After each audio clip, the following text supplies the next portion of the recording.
But it's not just the coaches who educate the players. Veterans on the team help the young guys as much as, if not more than the coaches. Being in the hotel when I was a young guy, I mean, a lot of those older guys took me under their wing, like Stryker, Ziggy Hood, Tommy Chavis, guys like that. I mean, they took me under their wing and just basically taught me the ropes, the ins and outs about our defense and stuff. So it made it a lot simpler for me just to go out there and play. The coaches, they know what they want you to do, but then the players kind of have the advantage of they know like how it works and what to do that works. Communication is already tough enough, but there are some outside factors that make it even tougher. If you think about a coach like Bob Knight, a lot of people remember him from throwing the chair out, but they also remember him for his speech when he, I guess when he retired from coaching, that he said when they bury him, they could bury him upside down so his critics can, you know what, to his backside. One thing that makes coaching Division I football and basketball tough is the impact of the media. Well, the media, of course, they want to sensationalize a lot of things that are going on behind the scene, and they've got a job to do, and we understand that, and we surely embrace the media because they help our message to get out there, what we're trying to say, not only in this community, but worldwide, nationally. So there's a purpose for it.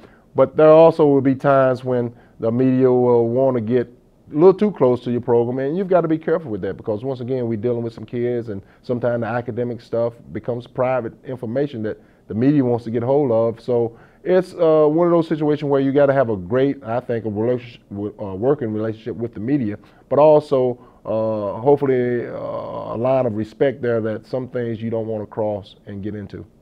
Nowadays, media attention has gotten so big that coaches tell their players how to talk to the media.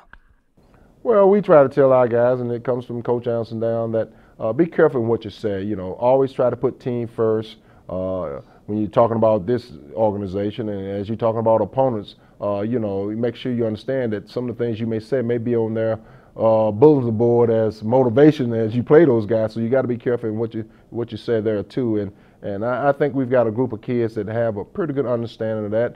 The difficult part for today's athlete, you've got so many outlets with cell phones, Twitter and Facebook and just so many different social networks that they have to deal with, that when you put it out there, it becomes gospel. And so you've got to be careful what you say and how you say it. That's why we try to tell Kimmy to calm down, because they can love you today, they can hate you tomorrow. And that's not just with Kimmy. And we don't want him to have to be that kind of that sacrifice. So Coach and Kimmy, they had a few media talks, and I think Kimmy, he's old enough and mature enough now to where he understands why we tell him what we tell him. The same thing I'm telling you, you know, you got to be smart about what you're saying. It's important, you got to think about what you're saying, and if you don't have anything good to say, then you probably shouldn't say anything at all.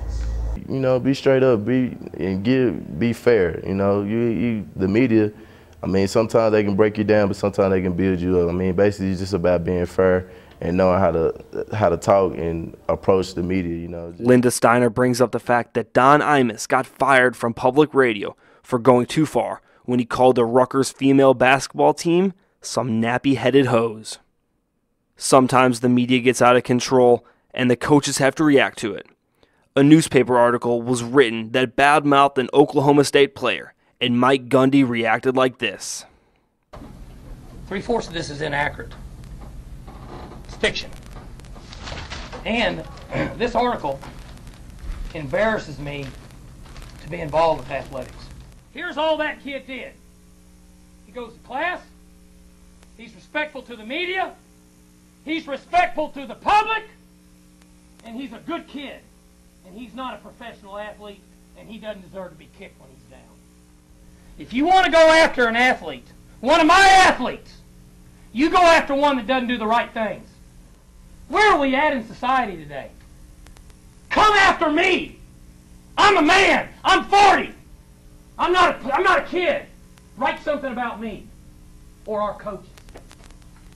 Before people are coaches and players, everybody, they're human. So emotions and feelings and everything like that are involved. And I kind of understand what he's saying also, because the media sometimes forget about these are kids. They're not adults. And they don't, I mean, you got a couple of things you're going to do. Either, as an athlete, you're going to play okay, you're going to play bad, or you're going to play well. I mean, one of those three things. And I don't think anybody goes out on the field, on the court, and attempts to play bad. So, but that doesn't matter.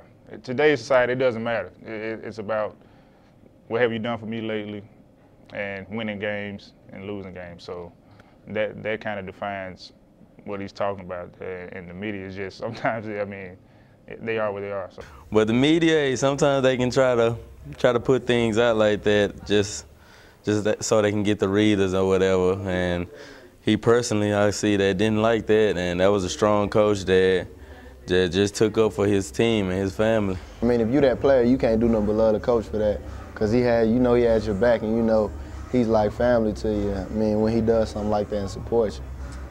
The one thing that makes basketball coach communication different than most forms of communication is the caste system. The head coach has all the power, while the assistant coaches have limited power over the players.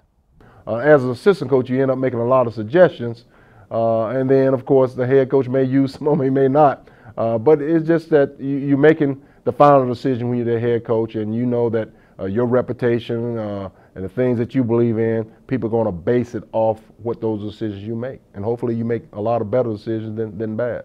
Working for Coach Anderson, you'll learn quickly that as an assistant, you can make suggestions, but the final decision is going to come on Coach Anderson. And he's been pretty good in his coaching career, so we trust what he does and the choices he makes. But you always think something different sometimes, or you're on the same page with him. But if you think something different, he's open to suggestions, like I said.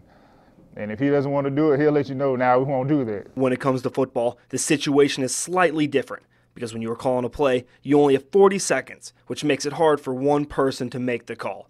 All assistant coaches have a big input. And there's a lot of give and take. I mean, he gives you ideas. All the coaches kind of give ideas. That's one thing we have nice on offense. Everybody kind of throws out, hey, how about this? How about this? How about this? And getting to be the offense coordinator, I get to kind of be the guy that says, okay, we're going to do this, not do this. But what you do is you kind of take it down, find it, talk to when a guy throws out an idea.